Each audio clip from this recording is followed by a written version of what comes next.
Yes, you are most welcome to online tutorial. Our lessons still continue, and I want to thank you for subscribing to my YouTube channel, Online Computer Lessons ICT by Charles Mudawa. Now, today I'm going to take you through the computer booting process by the computer system. The booting, first of all, we need to understand booting. Booting is the process of starting or restarting a computer. Now, another person can say that these are series of operations, okay, that start and set a computer for use. Now, to care for computers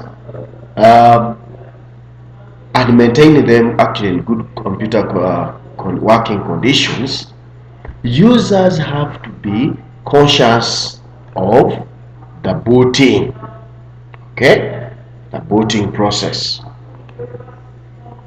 As I'm going to outline, okay, but remember in the previous tutorial, in the topic of computer management, we talked about booting. Now, for example, an improper shutdown of the computer may cause it to fail to boot successfully the next time, okay, it is switched on. Now that we have understood that in computer management, that when you switch off a computer wrongly, in one way you're going to affect it, and you may realize that the next time you want to use it, it will not work. Okay, so still in the same vein, we need to review a few things here and there. However, the moment we understand computer management and then the booting process and why we do the booting, you realize that all what we are talking about is now history. Okay, so that is why in this topic I am taking you slowly so that we understand. Sorry about the previous, those are IT issues. Now, to be considered computer literate, one needs to possess skills in the following areas. Okay, remember in our previous tutorial in computer management, turning on the computer, logging in, opening and creating files and folders, all those are skills that enable one to become computer literate. The moment that person cannot do anything of that sort, that means the person is computer illiterate. Other skills include word processing, spreadsheets, browser skills. These are basics. Internet. You can be on a computer and someone can fail to even go onto the internet, but when the internet is actually provided. So computer literacy is actually very important. Okay, now basic hardware terminologies. For one to be considered computer literate, you must know the basic hardware terminologies. Virus and security awareness, yes, you must be conscious when it comes to viruses. That awareness alone makes you a person who is a computer literate. Now, computer literacy is the ability to use computers and related technology efficiently. So, the moment you have that ability to use a computer, you can do anything to satisfy your needs. That means you are a computer literate person. Now, It's the level of familiarity with the basic ICT concepts that allow one to easily use personal computers. It is just like having a car at home, and then you tell me that you cannot do what? You cannot drive it. Slowly by slowly, because you are familiar to it, every other day you sit in a car, you see in the driver's seat, you see what the driver is doing. Eventually, you start driving that car. Are we together? So the familiarity, okay, with the basic ICT concepts, this one would make you a computer literate person. Now, we have also profitable skills. When we look at the advantages of computer literacy, okay, profitable skills, the ability to use programs. Like which programs? Word processors, okay, that can aid one make money or get hired for a higher job level, okay. When other candidates don't have these skills, you normally see in job interviews, when they invite people, they normally put certain things, strings attached, that when you have computer skills, you are at an added advantage. So a person gets a job because he has these profitable skills. Profitable, I'm saying profitable because you may land on a higher level job. Let's look at leadership and promotions. With computer literacy skills, they may get one promoted to a higher position, okay, in your workplace, or even be put in a leadership position in which you teach others how to use computers or certain computer programs.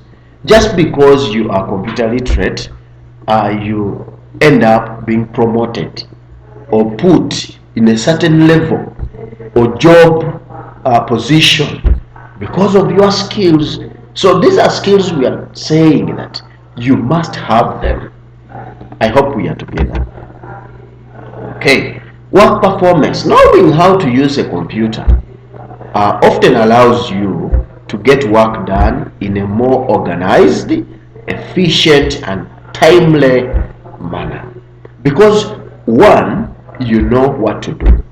So for example, if you want to do analysis of results altogether, you may be you are the computer teacher, but you're not the director of studies.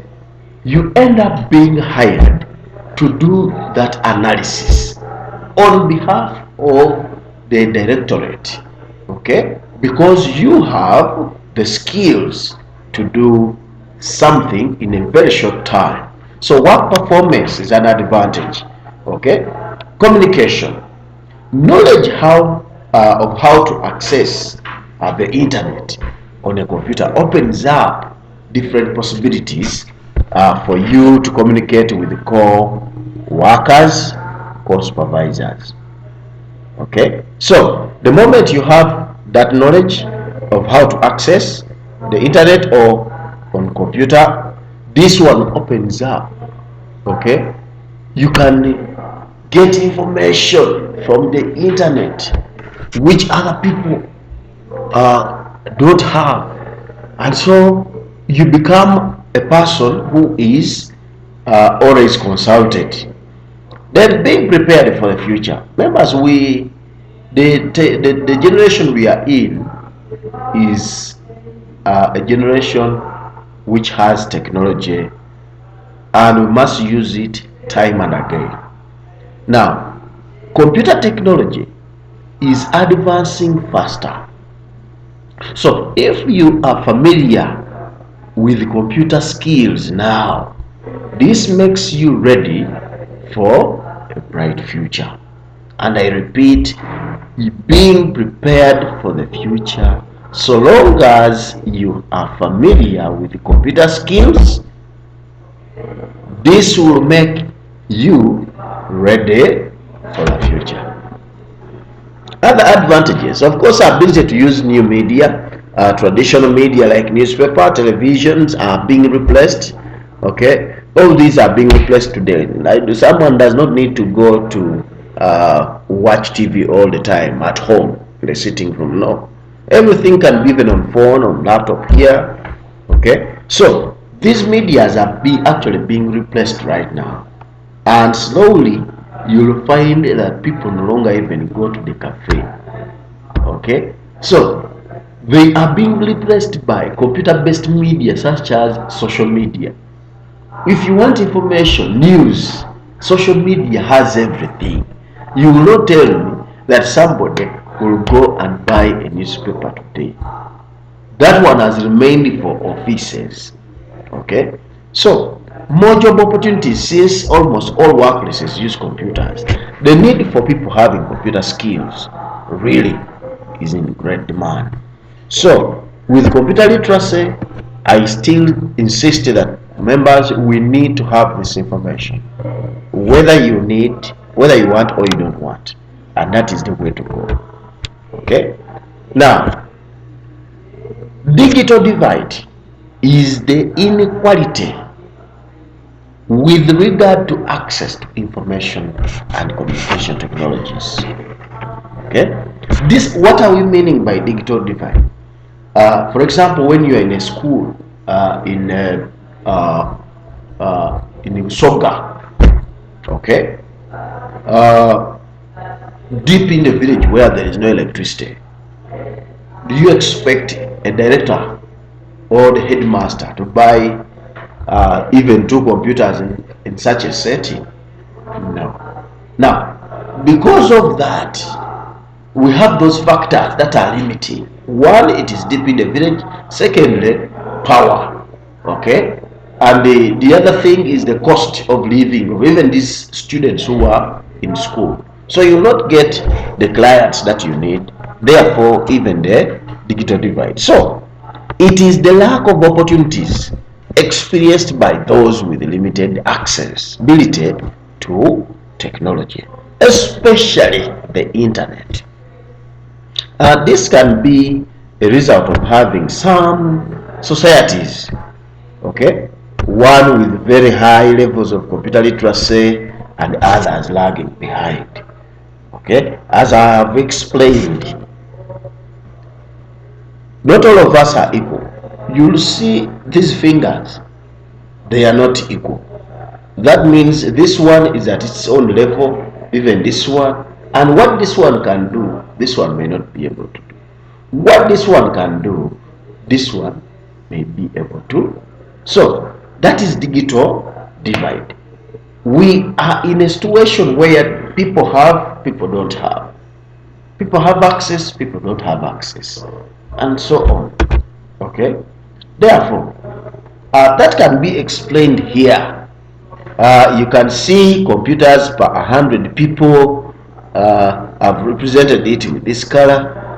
You can see, take your own time to look at that analysis. So this map is showing a global distribution of computers per 100 people, an illustration of digital divide at country level. Okay, so you can see that this percentage here is 49. Those ones are accessing. Then you can see this color, no data. It is the biggest. Okay, it's the biggest. Therefore, digital divide itself is something that we can talk and debate until one understands. I want to thank you for joining us in this tutorial. The next topic we will be handling will be system startup. I want to thank you, and please continue subscribing and sharing the link to this channel, Charles Mudawa, online computer studies and ICT lessons. For questions, please type them in your comments and I'll be able to answer you immediately. I want to thank you, and may God bless you.